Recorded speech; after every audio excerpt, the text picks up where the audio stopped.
Alors bonjour et merci de nous accueillir dans votre foyer pour cette 5e émission avec Monseigneur Durocher sur le thème « Appelé par mon nom, envoyé en son nom ».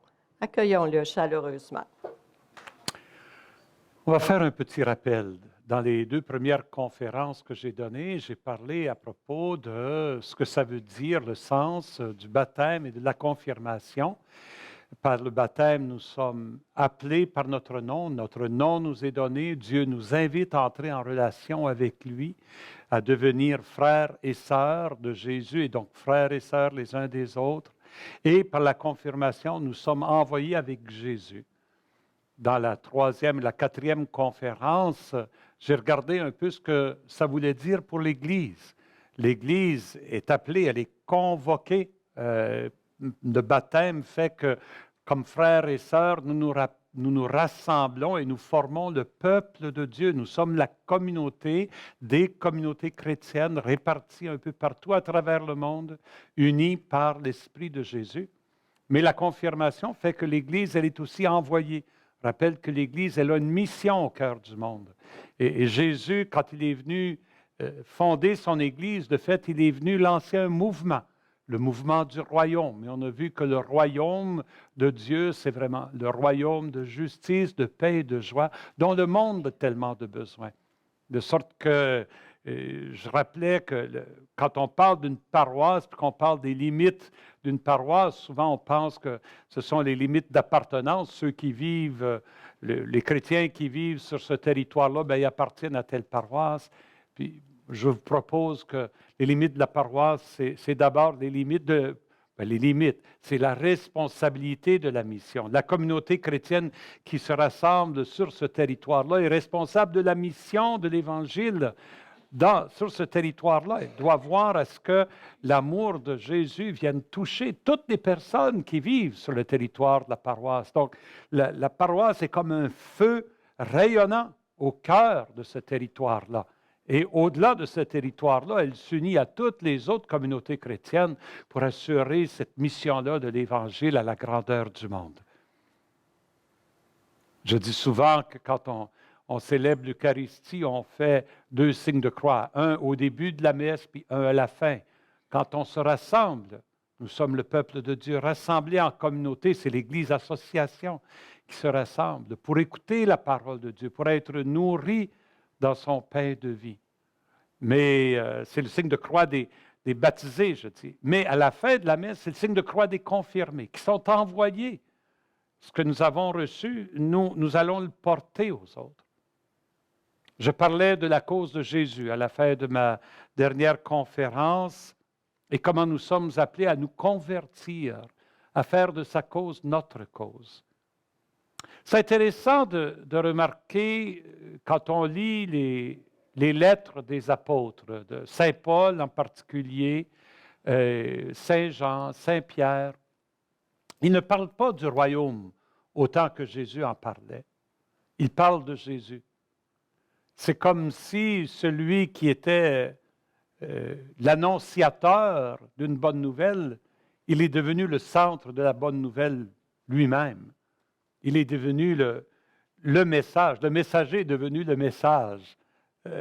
Après la mort et la résurrection de Jésus, ce qui est arrivé, c'est que les apôtres se sont rendus compte que le royaume que Jésus annonçait de justice, de paix et de joie, Jésus lui-même l'incarne, ce royaume-là. En venant vers lui, nous venons vers le royaume. En nous accrochant à lui, c'est le royaume qui surgit en nous. C'est un déplacement intéressant qu'on passe de l'annonce du règne avec Jésus à l'annonce de la résurrection de Jésus avec les apôtres. C'est ce qu'on appelle le kérygme. Vous avez peut-être déjà entendu ce mot-là, kérygme. Ça veut dire un message court et clair. C'est le cœur du message des apôtres, centré sur Jésus, sa mort, sa vie, sa mort, sa résurrection et la transformation qu'il peut opérer dans nos cœurs. Chaque fois qu'on célèbre la messe, on proclame le kérygme. Je ne sais pas si vous avez déjà remarqué ça. Tout de suite après la consécration du pain et du vin, le prêtre dit, « Il est grand le mystère de la foi. » Et nous répondons, « Nous proclamons ta mort, Seigneur Jésus, nous célébrons ta résurrection, nous annonçons ton retour, ta venue dans la gloire. » C'est ça le kérigme. C'est le cœur du mystère de notre foi. Si quelqu'un vous demande, « Mais vous les chrétiens, qu'est-ce que vous croyez? C'est quoi le cœur de votre foi? » C'est Jésus, mort, ressuscité, qui reviendra dans la gloire pour compléter la transformation du royaume. Mais quand on dit ça, il faut se rappeler que Jésus, sa cause, c'était la cause du royaume. Donc, en nous attachant à Jésus, c'est au royaume que nous nous attachons. Et nous voulons qu'il advienne dans le cœur des hommes et des femmes qui nous entourent. C'est le projet de l'Église. Et ce projet-là, mes amis, il va à l'encontre d'un trait fondamental de notre société qui s'appelle le consumérisme. Nous sommes une société de consommation. Toute notre vie, on dirait, notre société nous encourage à la penser en fonction de nos besoins à nous. Toutes les annonces, la publicité, c'est d'essayer de vendre des choses pour répondre à nos besoins. Puis même, on crée des produits pour répondre à des besoins qu'on ne sait pas qu'on a. De sorte que là, tout à coup, en écoutant les annonces, on dit « Ah ben, je ne savais pas que j'avais besoin de ça. Hein? Je vieillis puis j'ai des rides. C'est normal que j'ai des rides, mais maintenant, on a un produit qui peut vous redonner votre jeunesse. Ah, je ne savais pas que j'avais besoin de me débarrasser des rides. Il faut que j'aille m'acheter ça. » Tu sais, moi, je trouve ça extraordinaire, marcher dans un magasin comme Canadian Tire ou Home Hardware ou des choses comme ça. Je marche dans ces magasins-là. Puis là, je vois des produits que je ne savais même pas que ça existait. Puis je dis, « Ah, mais ça pourrait me servir, ça. » Je découvre des besoins que je ne savais pas. Mais c'est comme ça qu'ils font de l'argent. C'est comme ça qu'ils font de l'argent. Et cette société de consommation-là est tellement ancrée en nous qu'on l'amène même dans la pratique de notre religion. De sorte qu'on voit notre communauté paroissiale comme étant mon dépanneur religieux. Tu sais, c'est là où je vais, pour quand j'ai besoin d'un sacrement, c'est là où je me rends. Puis je paye ce qu'il faut que je paye pour avoir les services. Si quelqu'un veut se marier, bien, ils viennent ici. Puis s'ils ont besoin d'un baptême, ils viennent ici. Et puis, bon, s'ils veulent avoir un peu de consolation, ils viennent chercher un avis spirituel. Puis on vient à la messe. J'avais demandé à quelqu'un une fois, pourquoi tu viens à la messe? Pas à une personne, à un groupe. Pourquoi vous allez à la messe? Ah, bien, parce que c'est ma nourriture spirituelle, parce que ça me permet de comprendre les Écritures, parce que ça me permet de rencontrer mes frères et mes sœurs dans la foi, parce que ça me donne le temps de revoir un peu la semaine que j'ai vécue, puis de voir la semaine qui vient, parce que j'espère que l'homélie va me donner de l'encouragement, mais c'est tout à propos de moi. Voyez-vous ça, toutes ces réponses-là, c'est qu'est-ce que ça me donne? C'est ça ce que les gens nous demandent quand ils disent « Qu'est-ce que tu as fait dimanche? » Ben, je suis allé à la messe. Oh, ben, pourquoi tu vas là? Qu'est-ce que ça te donne? Tu sais, qu'est-ce que ça te donne? Puis là, on dit « Ben, écoute, ça me donne ci, ça me donne ça, ça me donne ça. » Mes amis, tant qu'on répond comme ça, ou tant qu'on pense comme ça, on est dans la société de consommation. Les apôtres ne suivaient pas Jésus pour ce que ça leur donnait. Ils suivaient Jésus parce qu'ils croyaient dans la cause de Jésus. Et la communauté chrétienne ne doit pas être le dépannage spirituel du quartier. La communauté chrétienne doit être le rassemblement des hommes et des femmes qui croient dans la mission. Moi, je dis souvent, la communauté chrétienne, ça ne doit pas être un genre de McDonald's ou de Burger King spirituel où je viens me faire servir par des gens. Tu sais, puis là, on se rend compte, bien là, il nous manque de prêtres, donc là, pour servir la communauté, il faut qu'il y ait de bonnes âmes qui se dévouent et puis qui viennent donner un coup de main aux prêtres, tu sais, et puis là, on continue à assurer les services. Il faut renverser ça, mes amis. La communauté chrétienne n'est pas appelée à être un genre de restaurant, un fast-food spirituel. La communauté chrétienne est appelée à être une popote roulante spirituelle. Vous savez, c'est quoi une popote roulante? Ah, c'est un service, on se rend compte dans la communauté, il y a des gens qui n'ont pas de nourriture, ils n'ont pas de bons repas. Bien, il y a des hommes et des femmes qui se rassemblent, ils font un peu de cuisine, préparent les repas, puis il y en a qui viennent chercher les repas, puis ils vont les porter aux gens qui sont isolés chez eux, qui ne sont pas capables. Bien, c'est ça la communauté chrétienne. C'est le lieu où on vient chercher une nourriture pour aller la porter à d'autres. C'est ça une Église en sortie. C'est ça une Église qui est centrée sur la mission du Christ. Oui, on vient chercher une nourriture, mais pas juste pour nous-mêmes. On vient la porter aux autres qui ne sont pas là. Parce que c'est eux qui en ont encore plus de besoin. Nous sommes les chanceux. Nous sommes les bénis. Nous avons accès à toute la lumière et la joie que l'Évangile nous partage. Mais de le garder pour nous-mêmes, c'est de le faire mourir. Nous sommes appelés à aller le porter aux autres. Quelqu'un m'a donné cet exemple-là que j'ai trouvé très beau. En Israël, il y a deux mers. Il y a la mer de Galilée, puis il y a la mer morte. Puis la mer de Galilée, c'est plein de verdure, c'est tout rayonnant, c'est fertile autour de la mer de Galilée. Puis là, tu as le fleuve Jourdain qui sort de la mer de Galilée, puis qui descend une longue vallée jusqu'à ce qu'elle arrive à la mer morte, qui est une mer en dessous du niveau de la mer. De sorte que l'eau n'a plus de place à aller. Et cette eau-là, en amenant tous les sels de la terre, l'eau s'évapore et la concentration de sel grandit au point où la mer devient une source de mort. C'est un désert autour de cette mer-là. Il n'y a rien qui vit dans cette mer-là, il n'y a rien qui pousse dans cette mer-là. C'est quoi la différence entre la mer qui est vivante puis la mer qui est morte? C'est que la mer qui est vivante, elle donne son eau. La mer qui est morte, c'est celle qui fait juste recevoir de l'eau et ne donne rien en retour. Une communauté chrétienne où on vient pour recevoir seulement, c'est une communauté chrétienne qui va mourir.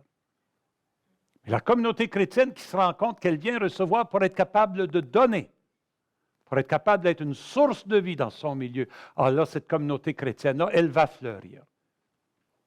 Les gens me demandent comment on va faire pour ramener du monde dans l'Église. J'ai dit, tant que vous pensez comme ça, vous pensez comme la mer morte.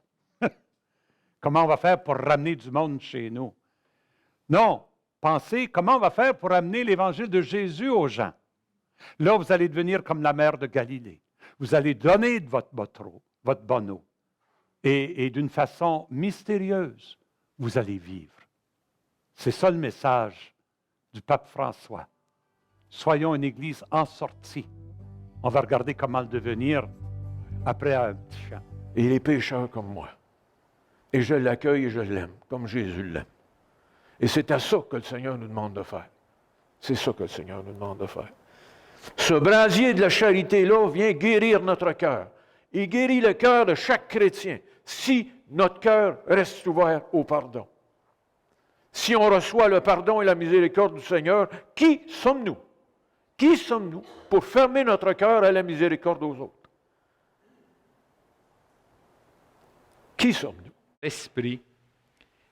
Pas juste poussé parce que ce que moi je veux, mais cherchant à voir ce que Dieu veut pour moi, pour ma vie de chaque jour. Seigneur Jésus, on dit qu'il est le chemin, la vérité et la vie. Eh bien, demandons que par l'intercession de Marie, la Vierge Marie, la Mère de Dieu, bien, cette grâce de la disponibilité, vous et moi, pour la mission. Comment une communauté chrétienne peut-elle être une communauté en sortie? Comment peut-elle être une communauté qui est vraiment consciente de son milieu et qui vit pour apporter les fruits du royaume dans son milieu? Hier soir, alors qu'on enregistre, mais c'était dans la deuxième conférence de cette série, j'avais montré un petit cercle dans lequel on voyait 3 secteurs.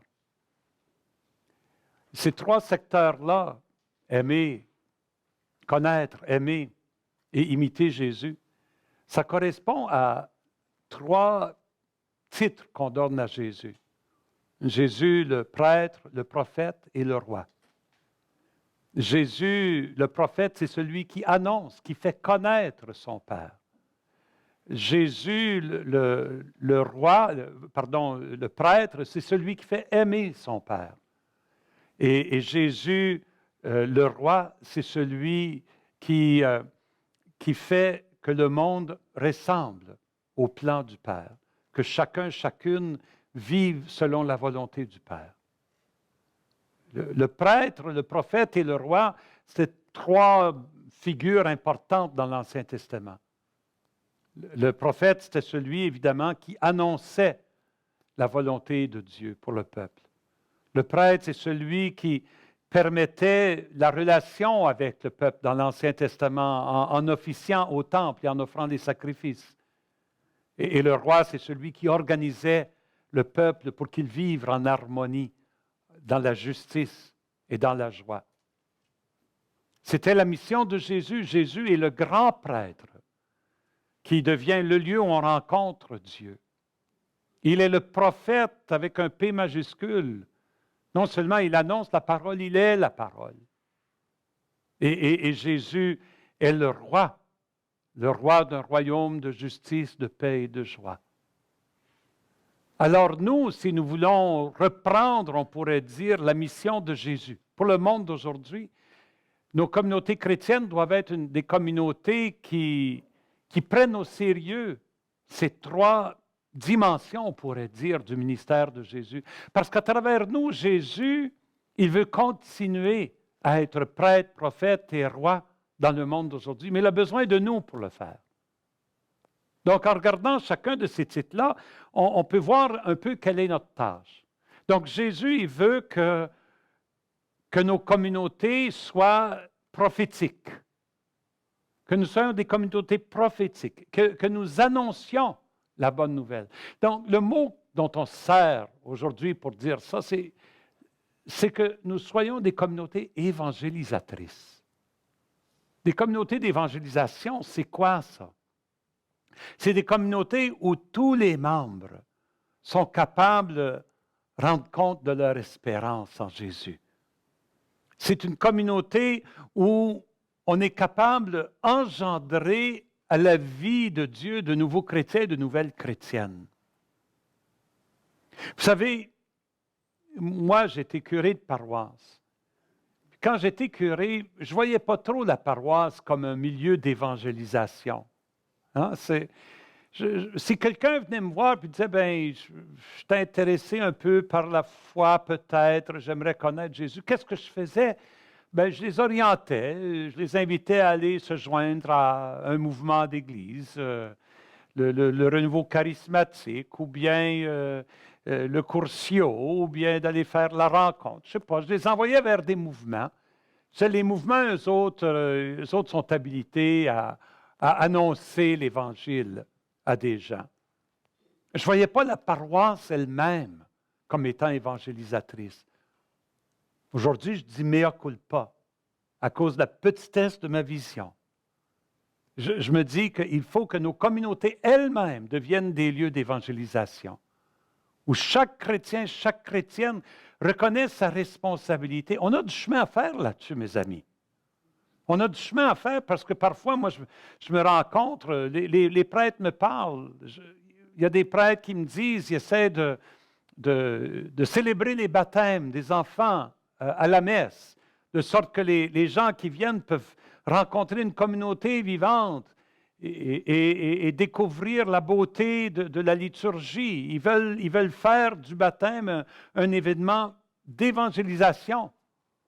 Mais c'est des paroissiens et des paroissiennes qui viennent se plaindre après, puis ils disent, « Hey, monsieur le curé, là, la messe a duré 15 minutes de plus à cause de ça, là. Vous ne pouvez pas faire ces baptêmes-là l'après-midi. » On ne se rend pas compte de notre responsabilité d'évangéliser si c'est seulement en faisant un peu d'espace. Puis, mon Dieu, comment on a de la difficulté à accueillir des gens qui viennent chez nous. Une histoire terrible. C'était dans le nord de l'Ontario. C'est une religieuse qui m'a raconté ça. Elle était témoin d'une scène. Elle était à la messe une fois où il y avait une femme qui est arrivée avec son enfant. Son enfant était, gigotait, elle était toute seule avec lui. C'est clair que ça faisait un bout de temps qu'elle n'était pas venue à l'église, là. Parce qu'elle ne savait pas quand se lever, quand s'asseoir. Il y avait un prion à l'église, mais elle ne trouvait pas sa place. L'enfant chignait, l'enfant dérangeait, tu sais. Puis finalement, il y a une madame qui était assise en avant d'elle, s'est tournée de bord, puis qui lui a dit, « Écoute, si tu n'es pas capable de contrôler ton enfant, pourquoi tu ne t'en vas pas chez toi? » C'est une histoire triste, profondément triste. Mais on a donc de la difficulté à vraiment être des communautés accueillantes. Puis accueillante, ça veut dire se laisser déranger. Ça veut dire que tu es assis à la place, tu as toujours été assis dans ton banc. Hein? Puis là, quelqu'un arrive, puis jamais tu vas te glisser là, pour y laisser la place. Tu sais. C'est ton banc, c'est ta place, ça. Quelle sorte d'accueil on manifeste à ce moment-là? Puis combien de fois en communauté chrétienne, je vois un petit café après la messe, puis on se retrouve pour le café, puis il y a peut-être des nouveaux qui sont là, puis on ne va pas leur parler. On se retrouve avec ceux qu'on connaît, puis on jase entre nous. Je suis arrivé à une confirmation. Une fois, j'ai vu une famille immigrante assise dans le dernier banc tout seul. Tout le monde jasait, placotait entre eux. Eux autres étaient assis en arrière, puis j'ai vu leur fils, évidemment, qui se faisait confirmer. J'ai dit, avancez, venez vous asseoir avec le reste du monde. Une communauté qui est capable d'accueillir, qui est capable de prendre conscience de sa responsabilité d'être évangélisatrice, d'être une source d'évangélisation dans le monde. Une communauté qui est capable d'être solidaire. Jésus, il veut exercer sa royauté dans le monde en amenant son royaume, surtout auprès des plus petits, des plus pauvres. Alors nous devons être une communauté solidaire avec ces gens-là. Nous devons nous occuper des petits, de ceux qui sont négligés, de ceux qui sont en difficulté autour de nous. Puis oui, il y a la pauvreté matérielle. Mais souvent, dans nos milieux, certaines paroisses sont dans des quartiers pauvres. Il y a énormément de travail, c'est évident, ça crève les yeux. D'autres communautés sont dans des milieux plus aisés, mais il y a des souffrances dans ces communautés-là. Il y a des gens qui sont perdus, il y a des gens qui sont seuls. On dit qu'un des grands problèmes de notre société, c'est la solitude, l'isolation. Comment créer des liens avec des gens qui sont seuls? Comment être proche d'eux autres? Une communauté qui voit des hommes et des femmes qui s'engagent pour faire du bien. Tu sais, je vous donne un petit exemple. Dans beaucoup de nos paroisses, on célèbre la semaine des bénévoles. Mais quels bénévoles est-ce qu'on célèbre? On célèbre les bénévoles qui sont bénévoles dans l'Église. Et tous les autres chrétiens qui sont bénévoles ailleurs, dans le hockey mineur, dans la Saint-Vincent-de-Paul, les bénévoles qui travaillent à la cuisine populaire du quartier, les bénévoles qui sont engagés, qui aident les enfants à apprendre à lire, ou des adultes à apprendre à lire, les gens qui sont impliqués dans toutes sortes d'organismes communautaires. On va dire, ce n'est pas des organismes d'Église. Mes amis, ils font le travail du royaume de Dieu. Ce sont des chrétiens et des chrétiennes qui ont vu les besoins dans le monde, puis ils vont. Mais nous autres, on ne les fête pas. On fête nos bénévoles. Il y a quelque chose de pas correct. On est centré sur nous-mêmes à ce moment-là. Une communauté qui est vraiment solidaire, une communauté qui est vraiment axée sur la différence qu'elle peut faire dans son milieu. C'est une communauté qui va célébrer ses membres qui sont engagés, puis on va les aider.